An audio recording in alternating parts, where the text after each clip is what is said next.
My name is Kevin Lance Murray. I am your host, and this is the podcast where we discuss all things reefer related to DMV. We're talking about the 3 Ps, the politics, the players, and the paper. Today, we have Laurel Council member Martin Mitchell on the podcast, so make some noise for him. That's just going to be us making noise. Make some noise for ourselves. We'll be discussing cannabis policy and the importance of engaging in local politics. How are you doing, sir? Hey, I'm doing great. Great to be here in person. Of course, you know, it's been a good amount of time. It's been a COVID year. Yep. So COVID, 2 years. Yeah, exactly. Well, it's a blur. That's why. And we are right now live at Capsterdam University in Washington, D.C. Oh, this thing just tried to shut me out. We are live at Capsterdam University in Washington, D.C., where we teach people how to grow cannabis. Look at this thing. Look at the internet. Look at what they're doing to me right now. Hey, that's why I can't be trusted. I am. Technology cannot be trusted. Give me a second. I'm trying to open my. Well, let's just get started. You ran for office last year and won. You beat. Yes. What's the name of the dude you beat? Tell me his name. It was an incumbent. So, yes. So they bought somebody, you know, back to run against me. He was a former council member for over 10 years. Mm-hmm. You know, definitely someone I respected, but they a Republican? No, well, you know, city politics are supposed to be nonpartisan. So the thought is a lot of times people don't, you know, denounce what they are, Republican or Democrat. You know, by design, people just knew who I was because I was also president of the Young Democrat. So, you know, by design, they believed I was a Democrat. So they wanted something new. They wanted some change, obviously, because you're a young gentleman. I'm not going to judge a book by its cover, but you're a younger gentleman, right? And sure. Bringing some new energy into the scene. And it seems like cannabis reform was a huge part of your campaign. Yeah. Why cannabis? And do you think that having that as a huge part of your campaign contributed to your success?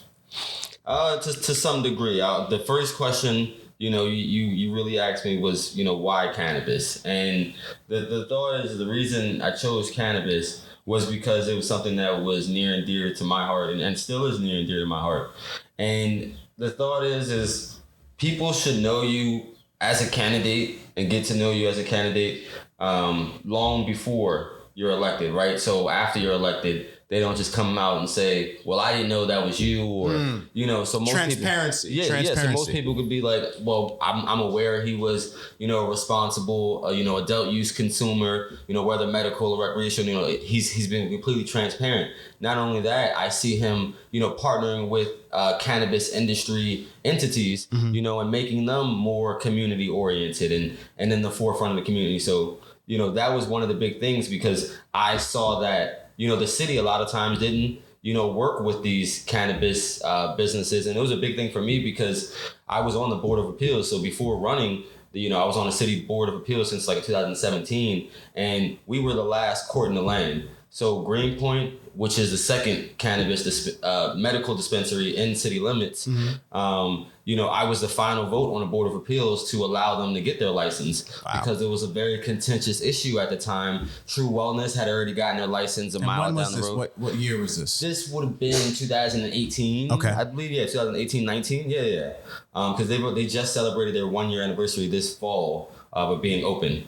Okay. And so that was big for me because when I was in that meeting, one of the things that I tried to emphasize was, you know, people who have this negative stigma on, you know, a medical industry should realize that it's a Rite Aid, it's a pharmacy. Not only that, but, you know, I've met people since it's legalized in DC. I've met people who are now able to decrease their opioid use or reduce their opioid use or eliminate it completely. Some people, you know, due to their alternative holistic medicines that they're using. But the thought is you have to be open-minded and give it a shot. So, that was one of the biggest things for me. And then it's also about the education aspect. Facts. Right. So, when I'm on the trail and I'm talking, and then I might have an older person, that is critical against cannabis. Yeah, it has been. Yeah, sure. And the thought is because it's been prohibited and it's had this negative stigma for so long. Mm-hmm. Right. But I remember saying 10 years ago that I see cannabis changing, because I remember seeing an Oprah episode, and there was a soccer mom that was talking about, how she relieved her stress, with cannabis while the kids were all doing what they were doing. And the thought is like, I knew then that like a cannabis consumer came in all different shapes and forms. It's almost as if once the world realized that white people smoke cannabis too, suddenly it's okay. Sure. Right? Sure. That's a little bit like the mainstream adoption, I feel like, came when people started to realize, oh, it's not just dudes in the hood smoking reefer. You know what I mean? It's everyone, really. Well, we know that blacks and whites use at the same rate. About the same rate. So it wasn't that, but it's the fact that cannabis is sexy, right? Yeah. You know what I mean? and that's what I call issues, sexy. Yeah. Because as we've been legalizing, now we're at 18 states that have legalized for recreational. As we continue to legalize, it becomes sexy, it becomes more attractive, right? So you have these, let's say from a political aspect, you have Republicans who would have maybe been against it. You have Democrats who would have definitely been against it because they were, criminalizing us hard. You know what I mean? Like they changed their stance. And like I said, I'm a Dem, so I can be critical on anything. But they realized that, like, let's say in the rural areas of Maryland, they realized that when this legal market opens up, where is the best place to have these farms? To grow, in the rural areas, in Eastern Shore, in Western Maryland, more rural, more Republican. Yeah. You know what I mean? Like,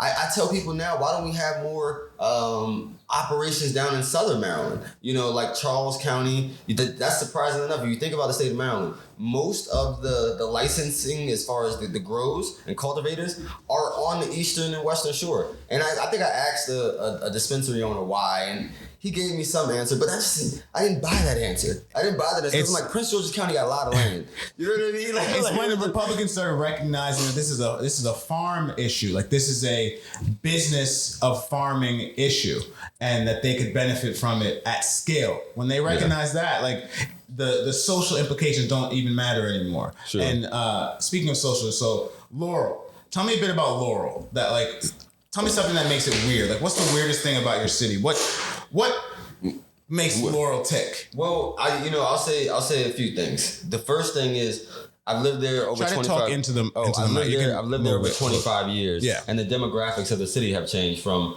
majority white to majority black. Mm-hmm. So now it's majority black and brown, African American, Caribbean, international, Hispanic. So the thought is, it's a very diverse area. So that's, of course, one of the reasons why I ran. I'm the youngest at large person to represent. How old are you? 31. So wow. I turned 31 right before I was sworn in, really. And the thought is even though I was young, I was in public service long before I ran. So I wasn't someone who was just running for a title or anything like that. And it's not, as city council, it's deemed, quote, part-time. So it's not like we get paid millions of dollars. And as I tell people, it's even though it's part-time, it's still full-time and commitment, because I might get stopped by, a senior at the grocery store, or they call me, and, the thought is like, hey, I got to address that concern or try to help that person out. The cool thing about the city of Laurel, I call it a cannabis haven. Right, because if you think about Maryland, there's a little over, I think it's 102 licenses issued right now for dispensaries, and I think there's 100, maybe 99 that are operating their licenses. And Laurel has 4 right in that general area. You have Greenpoint, you have True Wellness, and then you have Revolution Relief, then you have Herbiculture, which is like a mile down the road in Burtonsville. And then you have 2 different CBD shops. Used to be 3, right there in Laurel. So, I call it a little cannabis haven, because right there you got so many different medical dispensaries. That's what we call this strip in Adams Morgan, cannabis haven. I mean, all of DC at this point is cannabis haven. You mentioned that you were in public service prior to taking your role on the council, right? Yes. So tell me a little bit about that, and then what compelled you to get involved in local politics. So repeat that question. Let me make sure I understand that question. So the question is, I was curious about your work in public service prior to being on the council, and then going from there, what compelled you to run for local office? So I would say before running, I made the thought of running 2 years prior than when I ran, because our cycles are 2-year cycles. So I would say one of the biggest deciding factors for me was the kids were really young. I was at a place in my life where it probably would have been hard to take on the responsibility. Even though I thought like I was a good person for the job. Yeah. And I wanted to see more youth on the council, and especially more people of color on the council.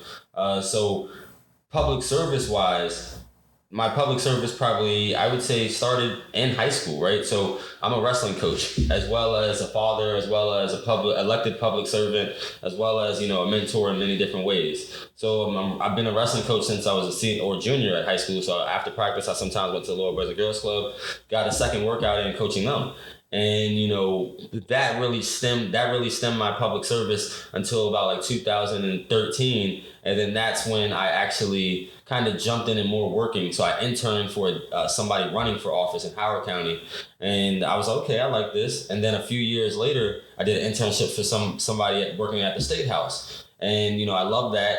And I always tell people to like keep those business cards. Like a lot of times we overlook the value of having a good old fashioned business card. So I remember I got a business card from a black lobbyist in Maryland. Yeah. And of course, there's not tons of black lobbyists. There's more, now because black is in high demand. Yeah, black is hot right now. Yeah, black is hot right now. So of course, I remember calling him over the summer. He was on vacation in Mexico.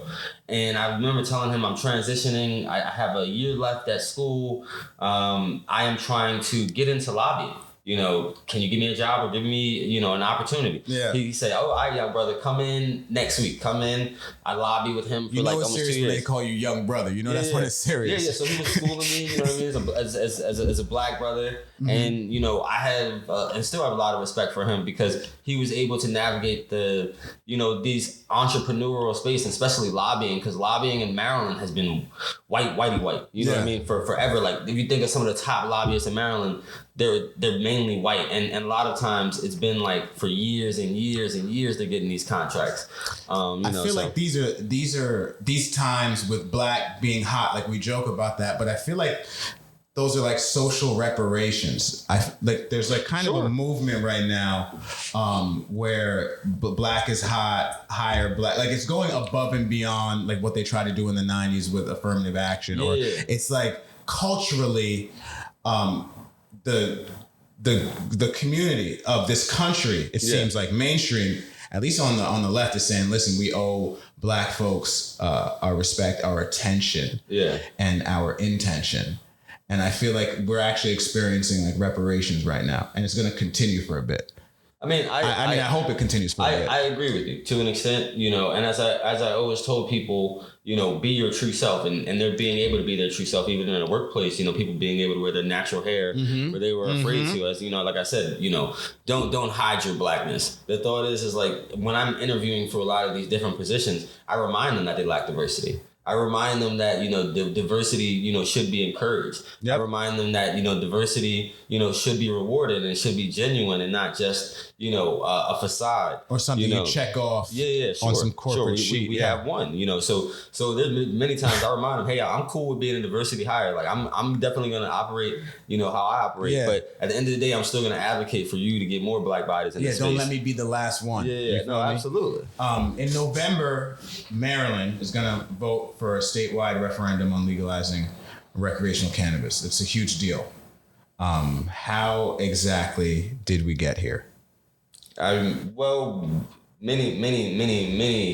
years ago, we started the fight, for medical. We started the fight for decrim, and long ago, I realized that Maryland isn't as progressive as we would like it to be, and that we deem it to be. Mm-hmm. We've seen in the more recent years, especially minus Youngkin being Republican governor, we've seen a lot more progress in Virginia, not even just related to cannabis, but a lot of other like important social issues and more liberal things, quote unquote. And of course DC's always been more left of Maryland.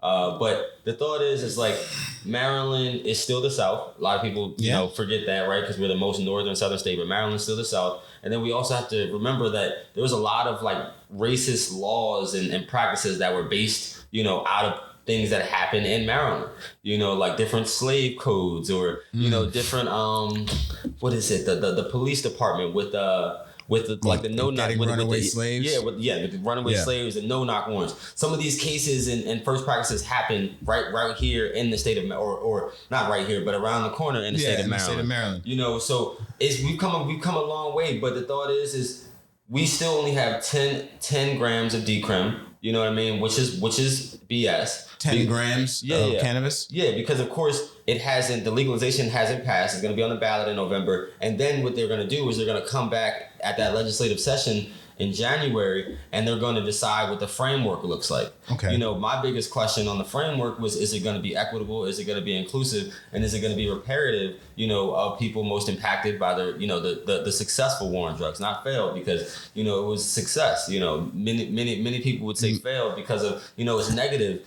you know. It's a success for them. They got their money. They got the prison industrial complex. That's what it was intended.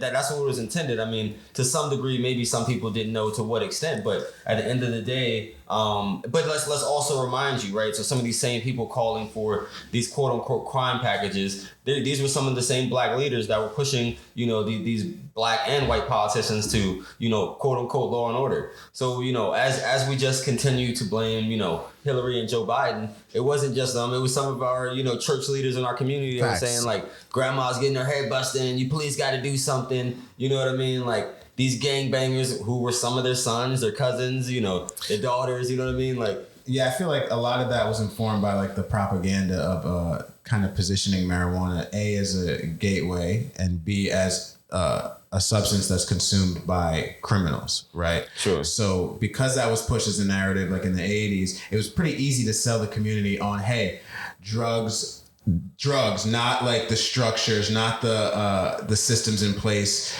that are keeping people downtrodden, but drugs are the reason why the neighborhood is messed up. And then that way it was easy for people to look at their brothers and sisters, and some of them, like especially like church going black folk, they'll blame people in the community a lot of the times. Like, and it's and then it makes the job easier for the politicians.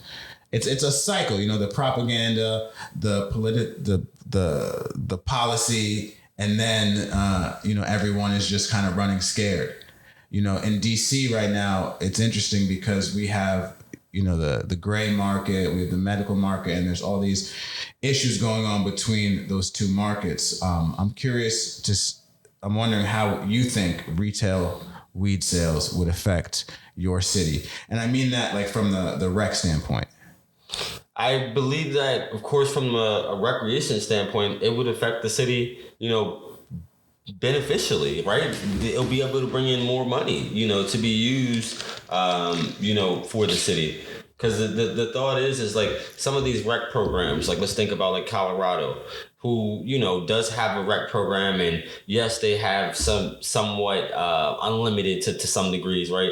But they're able to now give money back to the little cities and towns, right? Mm-hmm. So a lot of times schools, it will go back to the state, and then it'll go back to the county. Now they're having so much money, they're able to just give it directly to the cities and the towns themselves, and still, you know, support the state and the county. So like, yeah, like you said, we could build new schools. Like I know in Prince George's County, you know, we need a lot of new schools based on the population growth and everything like that. So we could build new schools. You know, we can improve our city. And I know in my city, we could build another skate park. That's something that I know some of the, you know, that I don't personally do, but I know like, you know, a lot of younger kids who want another skate park because there's only one and it's kind of outside of city limits on the Howard County side. And then I think that the closest one is like 10, 15 miles. So that one gets very crowded. And so I know they want another like skate park because a lot of times in Laurel, you leave Laurel to go have fun. Laurel is a family fun area, but one of the things that I want to make sure is that, you know, there's more responsible entertainment or responsible fun, you know, for not only teenagers, but for young adults and, you know, young parents and stuff like that. Because yes, there's a lot of family fun, but there's no hookah bars. There's no they have to go to there's DC no real live or entertainment. Baltimore. You got to go to DC or Baltimore or Montgomery County. You know what I mean? Like all of these things that yes, we have a nice movie theater, and yes, we have so many eateries that you really never have to think about where you want to eat in the city of Laurel. But the thought is like, we need a event space where we could have, big concerts and stuff like that. Like, yes, we have the lake, but what about a good, like a very good event space? Like if you think about in Prince George's County, there's not like a big like amphitheater, like area, like Howard County or something like that. So, just these thoughts of like how we can evolve and how we can develop as a city. These are things that of course I'm looking into. And a lot of that development, all that development requires funding, which if there's recreational sales, that could be another source of tax revenue. So a lot of details about this legislation have yet to be worked out in General Assembly. Do you think the state is ready for this kind of change? Sure. I believe that the state is ready. I mean, even when you look at nationally, 60 to 70% are people are going to be in favor. And that number goes even higher when we're talking about like expungements or giving people second chances in relation to, the framework and how you legalize. Because I think that's important is like, we push when we go back harder. We need to have automatic expungements. We need to have, retroactive sentencing so people could have new trials. And one of the things that I would push for is like, we should also make sure to have, higher plant thresholds. 2 plants is not enough, for a medical patient. We need to have more micro licenses to allow, people who don't have amazing amounts of capital, to gain access in industry. It's $1 million. Basically $1 million to start a medical dispensary. Wow. So I mean, Virginia rolled out some form of legalization. A lot of people say that it's botched. It's a bit wonky. Yeah, Virginia. So you're not worried about that happening in Maryland? Because I mean, the examples that we have in the DMV, I think they're all botched. Like DC is probably the one that's best for the customer or patient, but sure. it's still botched because the rules are unclear and you have 2 separate markets. Virginia, they didn't even create any regulatory framework for recreational sales. Like they're, so like the examples that Maryland has. I think that's because it was a limbo and with the new governor and stuff like I think they were hoping that they would win and they'd be able to work like.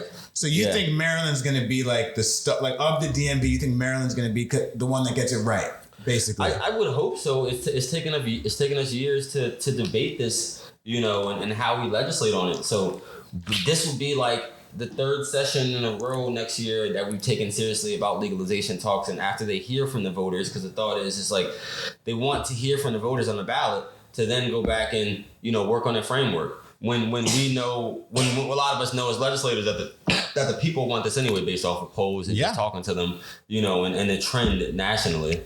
But yeah, I mean, I'm going to say I have hope, in Maryland, but the thought is the people that I would like to push the bills, sometimes are not, right? Like leadership is driving these bills or, to be frank, white law enforcement minded individuals. And the reason I say that is because, some of the individuals pushing them are prosecutors. Some of the individuals, pushing that are like, former cops. Just the thought is like they're law enforcement minded. Yes. And from the old guard of law enforcement. Sure. Even if you look at our medical MMCC board, we don't have a single patient on that board. Right. So the thought is like, how do you have this board of just executives and no patients to decide, decisions on patients? And even when we open up this legal advisory board, I think there was only one position for someone like me to apply for, like a regular kind of, citizen. Other than that, it was like super specific, and I'm like, wow, this looks like another one of those where like, yeah, you got one vote, but like, does your vote really matter? Yeah. So, would you say you're hopeful that the referendum will pass? I believe strongly that the referendum will pass. I mean, easily. I mean, a lot of questions pass in general once they get to the ballot, for the most part, because for one, a lot of times people don't necessarily read the full question, just say yes, and then two, the thought is cannabis. So it is a sexy topic. You're going to see it on TV. You're going to see everybody campaigning to be pro-cannabis, whether they were or not, years ago. That's where they're going to be now. So, I mean, it's definitely going to be a hot issue. You're going to see it everywhere. So a lot of your activism around cannabis has to do with racial equity, right? In the markets, the cannabis markets. Do you think that Maryland currently, with the medical system right now, is addressing the racial equity issue successfely? No, of course not. With the Maryland medical market, they're addressing the racial equity. No, definitely not.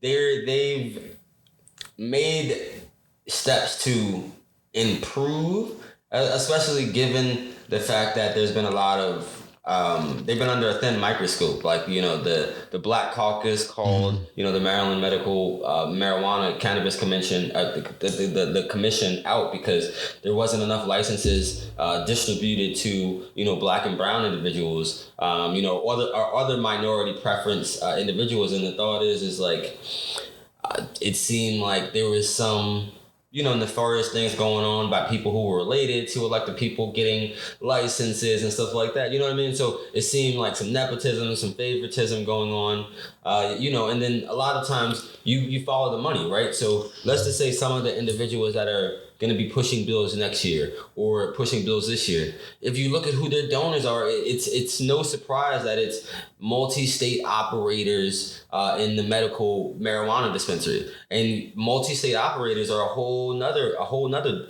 devil, right? Because multi-state operators, yes, they are medical marijuana businesses, but a lot of times they try to shut off access for like smaller businesses, and any type of laws move to like push more business. A lot of those existing, multi-state operators, they don't like the idea of that because it would limit their profit margin. Yeah. But they don't say it would limit their profit margin. A lot of times they say that like they wouldn't, they can't keep up with the demand, or I forget how they phrase it. They phrase it as a demand issue rather than like the other operators wouldn't be able to keep up with the demand. Yeah. They phrase it as a demand issue because it's not in their best interest to have local competition, right? So they lobby against it. Everybody can eat. You know what I mean? Like I'm sure dispensaries, like you have some on the Eastern Shore, I'm sure they have some larger profit margins because they only have a few in a wide radius, so a lot of people have to travel to this, but you have, especially in my area, 4. But the thought is like they have to compete pricing wise, so that's why their pricing a lot of times is better than Eastern Shore or anything like that, And it's just like there are 2 types of individuals in life and in business, like those who believe in scarcity and those who believe in abundance, right? So the people who are scarcity minded, they're going to try to destroy their competition as opposed to look at competition as something that will raise the bar for everyone involved in the business, right?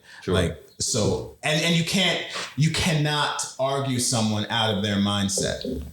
So like those big multi-state operators, a lot of them, they have to exist with the scarcity mindset because they have so much at stake. They have so many employees, they have so much overhead. So like they have to destroy everything. So they move like that. And but it's just about equity also. It's like sometimes you look at their corporations and it ends up being whiter than white. So those are some of the times you have to hold them accountable, right? Like you're like, look at all their leadership. Wow. They threw one brother in there, one sister in there, or a Latina in there, and now they're diverse. Like no, that we know. I don't believe in that, and I don't think that's the case. If we look at all these medical markets, even in some of the states that are blacker, whiter than white. Like when you go to these networking events and stuff like that. In Maryland, the medical dispensaries, how many of them are Black owned right now? Very few. I'd say out of those 100 or so that I named, you probably have a handful being like 5-ish or something like that. And one of them I know personally, Hope Wiseman, she's the one of the part owners. Like she owns it with her mom and I believe a family friend who's another doctor. So they own Marion, Maine, and Hope is the youngest, dispensary owner. I think was in the nation, but definitely in Maryland. And she was one of the first licensees. So there's still very few licenses. There's not many. There might be one grower. And I think there's a processor or 2. And then as far as the grower, I think there's like 15 or 16 licenses. So it's a lot less licenses than growers. But the process, I think, is just 1 and 2. So yeah, the thought is like there's probably been a lot more black people that applied. You know what I mean? Like, well, not there probably. There's definitely been a ton of more black people that have applied, but only a few have access into the medical space. And the thought is we have to make sure that they're given first preference in the rec space. Right, like black, brown, veteran, woman. We don't want the MSOs to get first access to licenses, when rec opens. So as far as rec opening, because right now there's a little bit of like a low key like battle going on between medical and rec, or in DC they call them gift shops.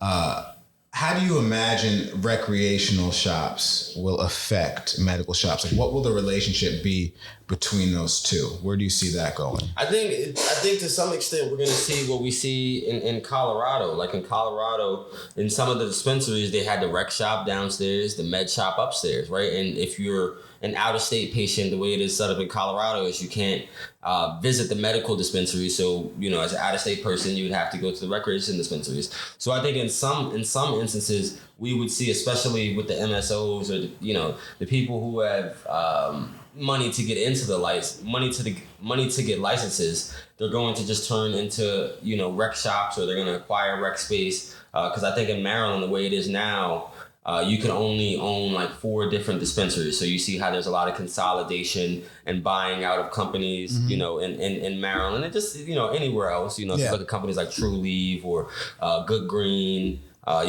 there's several different MSOs. But if you look at corporations like that, those are people who would probably, try to do the rec and the medical, especially since they have the money. And the thought is, I think they can coexist. You know what I mean? And I think that for one, you'll have more people who go purchase recreationally. Like, yes, I don't think the medical program would necessarily grow. The medical program would probably be like somewhat stagnant, but at the end of the day, I think that both of the but it'd be sustainable. Yes, because I don't think it will grow as obviously as big as the rec market would probably be. Because for one, you gotta pay to be a medical patient, so maybe access. So maybe at some point they decrease the fee or something to make it more attractive to be a medical patient. But to be fair, I wouldn't even really understand the advantage of being a new medical patient as opposed to a recreation, especially if there was the same education. If there was the same educational component from the bud tenders to how things are listed on the product, I wouldn't really see the benefit in like becoming a new medical user if those same education were there. Because that was one of the biggest things for me was the education, right? So from using therapeutically or recreationally, when I became a medical patient, I then started learning, okay, it's not just about high THC, but the medicines and the terps. So looking at the terps, seeing, what type of effects it has on me, but also just trying different methods of consumption. Different methods of consumption will give you different effects. Obviously. So, that came to learn me as a patient. But for me, the reason I became a medical patient, outside of, of course, for whatever medical needs, was because I hate being pressed out by the police. So now I could be like, yes, that's my weed. Don't touch it. You know what I mean? Like, give it back. Yeah. So, I mean, that's the real difference as a black person being accosted for the smell or, the plant, for several years, the thought is like, yes, that's mine. In DC, they tried to pass a bill to allow people over 21 to self-certify, essentially giving anyone access to medical dispensaries. But they attached it to a bill that was supposed to eliminate all the gift shops, and then there was this whole racial equity kind of debate that happened. Was that the Mendelssohn one? Was that the most recent? Oh yeah, that was doo-doo. That was doo-doo. So I'm curious how you feel about this idea of what if the medical dispensaries in Maryland were able to just say, hey, everyone over 21 has access to medical cannabis.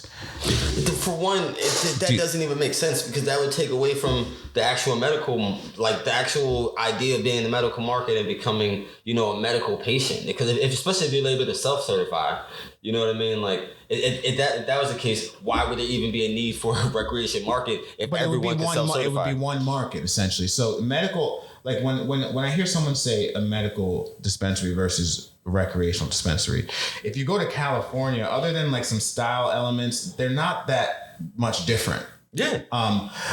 A few years ago, it was different when the vibe in the medical was more focused on the therapeutic uses of cannabis, and they'd be more focused on that. But even in the recreational dispensaries in Cali, like you can get that information like it's a medical dispensary. And that's something that's similar to Oklahoma. I mean, not Oklahoma, Colorado when I went. I think that's very similar. Yeah. I guess my question is, why not just open the medical up to more people, and then the entire like culture around it would be one of information, rather than having these two kind of opposing, in a way, forces. It could just be one, and then that way, when you want to open a rec shop you have to have the information like you're a medicinal shop, just so that everyone feels included. You know what I'm saying? Like, I thought it was a good idea to offer self-certify in DC, and then I just thought it was so foolish to attach it to that other part of the bill, because a lot of people who probably wanted to go to medical dispensaries, they lost their chance because they wanted to like make some statement about gift shops. You know, I think I felt like they should have just done the self-certify on that bill. Yeah, I mean, but because that's moving forward. The other part of it was moving back. But here's the difference: is DC is legal for recreational use, not recreational sale. Correct. So that's why it looks different in the fact of like gifting, because the thought is like in the recreational market you have to have your products marketed and tested the same way you do at the medical dispensaries. Yes. So that's one of the differences that you have in gifting is like it could be varying qualities, right? So like you kind of have to like know or experience different things. Like I remember getting into the market when the pop-ups first popped up. Oh yeah. Some were legitimate, some were not legitimate. Yeah, it's kind of a buyer beware sort of situation. So it's definitely a buyer beware situation, and that's one of the risks with not allowing recreational sale, because then you don't have that testing requirement component. So I don't necessarily know if I would push the self-certify as much as I would push for making it legal for recreational sale. And requiring an education component or certifications, for both of them to a degree. Agreed. So obviously at the federal level, right, cannabis is illegal, remains illegal. Sure. And states are like moving away from that, and states are taking up their own positions with cannabis, right? How do you feel about the federal government's involvement in state cannabis policy? Like, are you concerned at all that if Maryland passes rec, it will change the relationship with the federal government? Maybe not now, because we got a certain type of administration, but moving forward, does it concern you that we still have federal illegalization? And what do you think that's going to affect your state's like hopes to establish a rec market? I don't think that would, to be honest, affect us too much. The thought is the federal government's behind, and as more states continue to legalize for recreational and medical, the federal government will have to come to a point where they have to reconcile, right? Like if 50 of the states legal for recreational, they have to at that point reconcile, because all of the states in the union are essentially for cannabis and the federal government is still not. We know the reason that cannabis prohibition started was because of the hemp plant. If I tell someone if cotton didn't flourish, hemp would be king. And the reason being is because we know that hemp has thousands of uses. We know that hemp is a lot cheaper than some of the other things we're using things for, and which hemp could be used for. We know that like hemp a lot of times is connected to the cannabis plant, even though it's the cousin, right? We know that a lot of times, for me, I look at CBD when I try to talk to seniors. I look at CBD as the gateway, but not a gateway drug, but a gateway to understanding. And the gateway to understanding, because then they look at the plant in a different aspect. Wow, I don't necessarily have this euphoria or this giddiness, but I have this relaxation and I have this pain decrease and maybe a few less opioids. One of the most brilliant things that a doctor told me was like, you don't have to just drop necessarily all pills. there can be some synergy, to an effect. And some people need that synergy because some people might need this life-saving pill or whatever it might be. But the thought is like you have to be introduced and open, to alternative and holistic medicines. And preventative. Yeah, and preventative. Because, Western medicines, they cause all different types of other things, as we know. So, yeah. So we are going to take a quick break to pay the bills. And we'll be right back with more from Laurel Councilman Martin Mitchell. Yes, sir. Yes, sir. The Sesh is brought to you by Tacoma Wellness Center. Located in Tacoma Park, D.C., it's D.C.'s longest running dispensary. Did you know it's family owned and has reciprocity with medical programs in every state? Boasting the largest menu in the Mid-Atlantic region, you can find over 100 unique strains daily. Place an order today at TacomaWellness.com. And we're back. This is the Sesh Outlaw Report presents the Sesh. I'm your host, Kevin Lance Murray. We have Councilman Martin Mitchell from Laurel, Maryland. And today we're discussing Maryland reefer madness. And apparently we're just discussing Huey P. Newton. Or I just put that up because a lot of times, even when I was running, I'm definitely a Fred Hampton fan, as well as Huey, but, I am a revolutionary. I think Medgar Evers doesn't get the respect that he deserves. Medgar Evers is often not talked about in those conversations. I feel like we need to shed some light on the homie. I agree. I definitely agree. But Huey P. Newton, revolutionary suicide. Have you read this? I just started, so this is a new book. This is a new book for me, but it just the word revolution.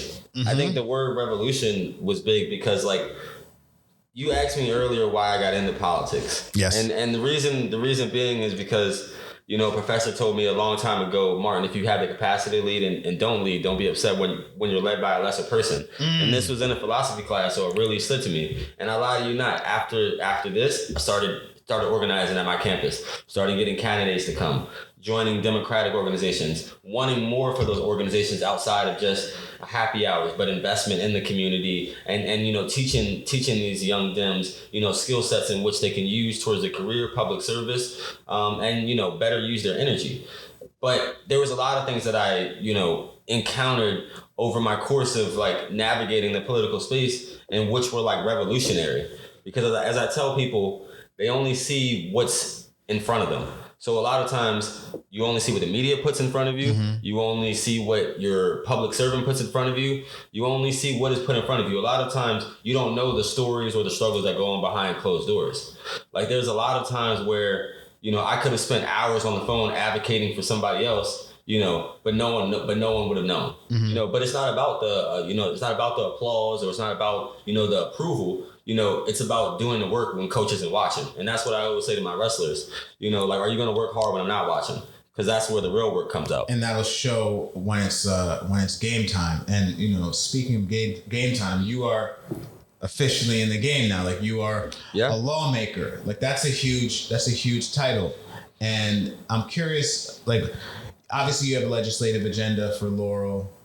How much do you think a city lawmaker can actually do when it comes like to cannabis policy? Let me like, what's getting in your way? What are your biggest hurdles for moving forward with your legislative agenda when it comes to cannabis? In relation to cannabis policy, especially at the city level, we take a lot of guidance from our state. So the thought is the state has to move further, for some of these, cities to be able to move further. There are certain things you can do in your local cities, to, be more pro cannabis, one being making sure that let's say the mayor, working with the mayor and the police chief to make sure that there is a memorandum of understanding that, marijuana possession, distribution, whatever, should be decriminalized. Not decriminalized, should be the lowest priority because it's already decriminalized to an extent, but should be the lowest priority possible. And then the thought is like to even have an understanding of a lot of times if they don't show up to court, it gets dropped.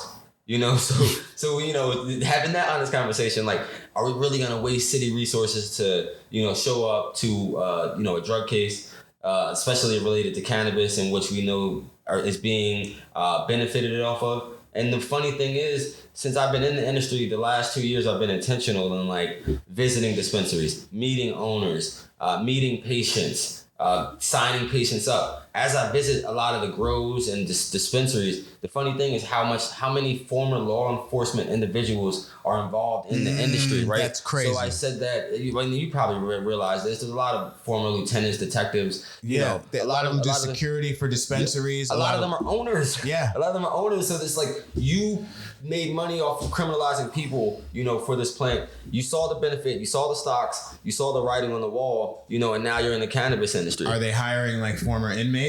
Because then it's cool, right? Well, some of them, but not as many as you would believe should be hiring. Think about inmates. A program where if you are former law enforcement and you want to get into cannabis, you are required to hire this many recently released inmates, or there should be a program. Like, think about that. Sure. Like, that's a yin and yang. Like, if you're able to, as a police officer, retire and then get into cannabis, you should have to. I feel like you should have to be required to hire some people who are affected by your work enforcing cannabis laws. You know what I'm saying? Of course. Because I know personally a former DC officer that's a dispensary owner right now. And like when things go, when there's trouble or there's going to be a raid, he knows first because his buddies will let him know. And that's beneficial for them, especially in being in this gray area. That's and he's definitely a Caucasian. Okay. I mean, hey, either way, like I tell people, black or white, you bleed blue. So he's a good dude, though. I will say he's a good dude. Yeah. Shout out to him. I mean, absolutely. And I'm not saying that there aren't good cops. And like I said, and I'll say many times. Oh, you're not an ACAB? I'm not even familiar with that. You never heard that? No. It's all cops are bastards, I believe. It's what the crazy whites say, like the Antifa whites. Oh no, they're super aggressive. It's just all cops aren't a bad apple. Sure, of course, but we should start saying every black man isn't a threat.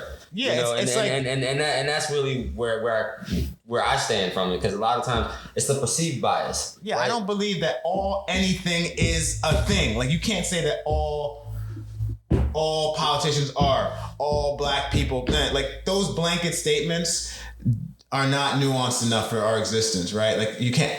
I don't believe in saying that about any group. All are. I don't think it's fair. Sure. You know what I'm saying? But we get it the most as far as like stereotyping the behaviors of all people based on the worst few. Mm-hmm. You know what I'm saying? And it's been going on for forever. So I'm gonna say a name that most people will associate with basketball, but you're going to associate with something else. I am sure I know what this is. John Wall. Oh, yeah, absolutely. Tell me about John Wall. So Jonathan Wall, yesterday he started his trial, and his trial is going to be in Baltimore City.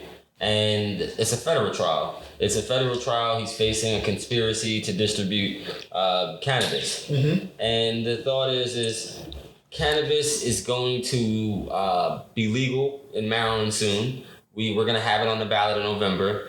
There seems to be an overwhelming support. It passed the Maryland House. It passed the Maryland Senate. And we still have people going to court, and remember, federal court, for cannabis distribution. The thought is like, if you've seen the Washington Post article, it said, will he be the last person convicted, for like a cannabis crime? Because the thought is a lot of states have realized, that we shouldn't be criminalizing for cannabis, right? So Jonathan Wall, he's a white dude. I'll be honest with you. He's a white dude, and he is being affected by these cannabis laws, right? So it just proves that like cannabis prohibition isn't just white or isn't just a black issue. It's also a white issue, because the thought is, I spoke to his mom and I said, if you were a millionaire, this probably would have disappeared. Facts. Right? But you're not a millionaire. You're a middle class, American. And the thought is like, you don't have high powered lawyers or, a PR team to run this for you. You've been advocating on the ground, because he's been incarcerated for 2 years, waiting his trial date in Baltimore at a Supermax. And didn't they just say that they can't include any argument about legalization in his trial? Sure. I mean, it's been a very strange case to begin with, as far as the jury selection, as far as there was mishaps with him missing times to talk with his lawyer and being chained up all day in the courthouse. So just weird things like that happening. But yeah, they said that they warned his defense team that no argument could be used, that basically legalization is happening at other levels because it's still a Schedule 1 at the federal level. So, I told somebody, maybe we don't even push for legalization of marijuana. Maybe we just push for the descheduling. You know what I mean? Because maybe that's an easier push for the federal government and, our federal legislators. Because the thought is a lot of times we want legalization and, Because it sounds good. It sounds what's right. It sounds like what's right. But descheduling it might be another way to go. I've actually never heard anyone say that before. That's super brilliant. I mean, yeah, declassifying, you know what I mean? Because the thought is like, all we hear is Schedule 1, Schedule 1, Schedule 1. So if it's moved off that Schedule 1 list, this argument... And what else is on the Schedule 1 list? I would say like heroin. And, weed and heroin, same thing.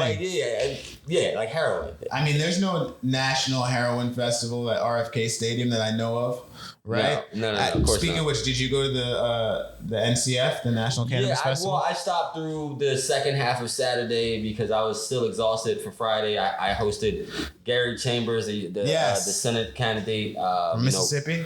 Yeah, I mean, Louisiana. I'm sorry. Yeah, so Louisiana, and he's come up here because the thought is he's going around the country to pro-cannabis places that would support his campaign so he could then fund the grassroots movement he needs to win at home in his state. So, speaking of Gary Chambers, he got a little bit of viral fame because he put out an ad where he was smoking a blunt, and which to us is not a really big deal, but in the political world, that's a little bit of a shift from what is normally considered acceptable. But I think he was trying to show that regular people and that politicians, black people, white people, everyone, like we've been saying, consumes cannabis. How do you feel? How do you feel about that ad and that style of marketing that he's been doing? And just like, how do you feel about Gary in general and the kind of the movement that he's rallying? I mean, well, I'll say that, like, of course, Gary went viral again for, lighting up the 3.5 in the backwood on his campaign video while spitting facts about, the cannabis injustice that goes on in America. But I learned about Gary 2 years prior when he was, advocating in his community for education. His daughter was about to go to a school that was named after a slave owner, I believe, Robert E. Lee. And, he was up at a meeting advocating that the name be changed. And he scalded one of the board members who happened to be an older white lady. She was who wasn't paying attention. Yeah, Connie. Connie wasn't paying attention. So that's where he went viral. And, he shot up in a matter of weeks because his position in the community shot up because after that, people are looking for you to advocate. And he was already doing advocating as far as getting money and other stuff. But of course, we didn't know that because we weren't on the ground. So then he ran for election, didn't win. They came in third, had a very strong race. And then he's now back running this race. He came out with blazing. I think he did 1 million views in a day or something like that in a campaign video. So, of course, set records. And the reason was because you saw it everywhere. You saw him on TMZ. You saw it on CNN. You saw it on Fox. It was such a shock for people to put this connection between politics and pot together. Mm-hmm. And the reason being is because a lot of times that there's politics in everything. And as I tell everybody, like everything is affected by politics. Today's politics, tomorrow's history. So of course there's politics in everything, but they never really saw like politicians being themselves. And that's what I think, not only with Gary, but you're seeing a movement of people being more authentic and being more real and relatable to the people. And that's why I think, like, even for me at a local level, that's why I connected with Gary and many grassroots individuals, because I'm the type of person that I go to a backyard barbecue, but I'd also make it to, the big galas that, are important to make it to. Versatile. Yeah, exactly. I got to go chill with the seniors to do line dancing, but I got to, go to the schools to, make sure to read to the kids. So it's the thought of like, there's all aspects of the community. and you have to just get out there and be authentic. Yeah, and be authentic, and people appreciate that, right? So if I don't know, I tell you I don't know, but I'll find that out. Is it important enough for me to research? Okay, I got you. You know what I mean? And that's the thought, is like people appreciate the realness and being able to not be BS'd. You know what I mean? Like, okay, quick question for you. Papers or backwoods?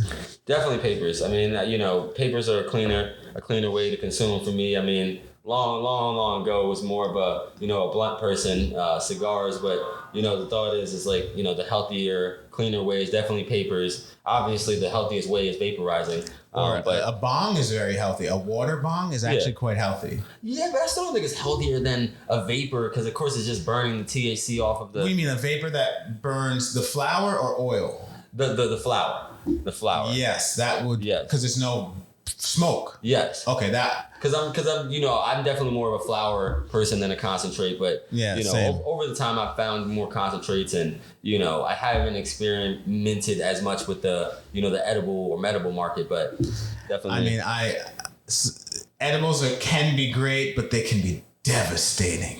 Like it's a way different effect based on consuming it in your liver. Yep. Having to process it. So yeah. So before we go, I'd like to know what's next for you, what's on the horizon, if you want to tell people what to look out for, as well as where to find you on social media. Sure. I mean, where to find me, Martin, Anthony Mitchell on Facebook.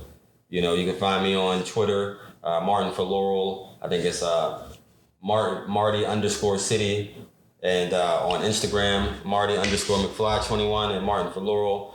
The thought is also MartinForLaurel.com. And I have a podcast every week that goes live every Sunday at 9 a.m. And, that one has a lot of different cannabis industry people that I'm talking to. And it's from many different aspects, like talking to doctors, to talking to business owners, to talking to patients, to talking to bud tenders. So just giving you a full spectrum. And obviously that's my favorite topic, but I'm still talking to other people like candidates and regular business owners. And sometimes I just get their perspective on different cannabis things. Because the thought is like cannabis is communal. And, I just want to have a casual conversation about cannabis, politics, and such. Casual conversation about cannabis. Is that the name of the podcast? No, it's people over politics. Oh, that's dope. It's people over politics. And the reason I had that is because a lot of times, like, politics could be like not digestible, not relatable, and just hard for the everyday person to understand. So I try to make it casual. I try to make it relatable. Okay, break that down for this person. Okay, that's too long. What does that mean? You know what I mean? Like, I try to make it so the everyday person could follow along and form their own opinion and be critical thinkers. Because the thought is like, I don't ever want you to take for what I say at face value. I want you to question the hell out of it and be your own critical thinker. But you have to understand the subject matter to actually, dive into the topic. All right. Thank you so much for coming through. Yes, sir. Councilman. I appreciate you. This has been the Sesh podcast, brought to you by the Outlaw Report. I am Kevin Lance Murray. Shout out to yourselves.